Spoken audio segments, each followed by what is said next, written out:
Lorsqu'un virus ou une bactérie a réussi à franchir la première barrière de défense de l'organisme, qu'on appelle la réaction innée, une deuxième ligne se met en action.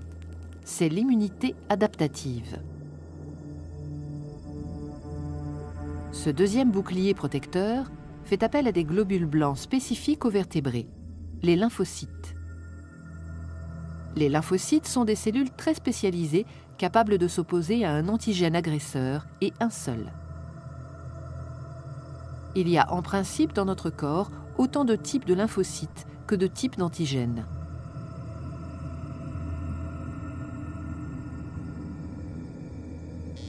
Lorsqu'un antigène agresseur a réussi à franchir la première barrière de défense de l'organisme, ces lymphocytes se mobilisent et quand ils reconnaissent la nature et l'identité de l'intrus, ils s'activent.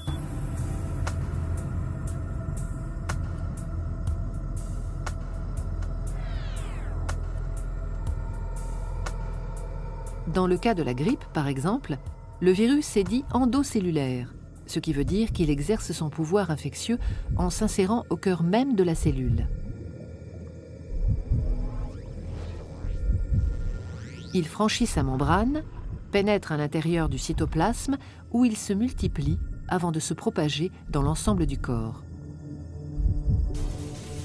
La cellule infectée présente alors à la surface de sa membrane des éléments identificateurs de l'antigène agresseur qui l'a contaminé. On les appelle peptides antigéniques. La cellule est à partir de ce moment-là considérée comme étrangère à l'organisme. Contre ces antigènes se logeant au cœur des cellules, la réponse de l'immunité adaptative est dite à médiation cellulaire. Tout commence lors de la réaction inflammatoire. À ce moment-là, certaines cellules immunitaires, les cellules présentatrices d'antigènes qui ont été les premières à entrer en contact avec l'antigène agresseur, captent son identité et la présentent à leur surface. Les cellules dendritiques exposent le peptide de l'antigène. Jouant un rôle de messager, ces cellules présentatrices d'antigènes, dès lors porteuses du peptide, la fiche d'identité de l'agresseur, migrent vers les ganglions lymphatiques où résident des lymphocytes T4 et T8 dormants. Elles présentent le peptide collecté aux lymphocytes spécialisés dans la réaction à l'antigène présent dans le corps et à celui-là seulement. Une fois le message transmis et le dialogue établi, le lymphocyte T4 concerné est activé.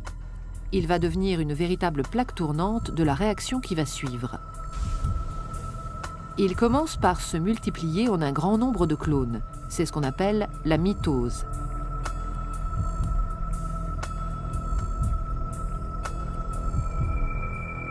Certains des clones deviennent des LT4 mémoires. D'autres, appelés alors LT helper ou LT auxiliaires, deviennent capables de synthétiser et de sécréter des médiateurs chimiques, des cytokines, nommées interleukines ou lymphokines, qui vont déclencher la réaction des autres lymphocytes.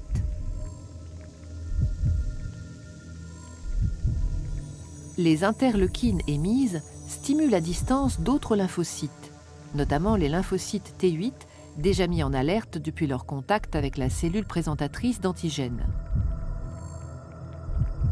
En réponse aux messages chimiques qu'ils reçoivent, les lymphocytes T8, dits immunocompétents, se multiplient à leur tour.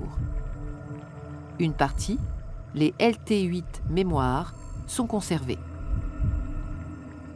Les autres deviennent des cellules tueuses qu'on appelle lymphocytes T cytotoxiques. Patrouillant dans l'organisme, ils sont maintenant capables de reconnaître puis de détruire les cellules infectées.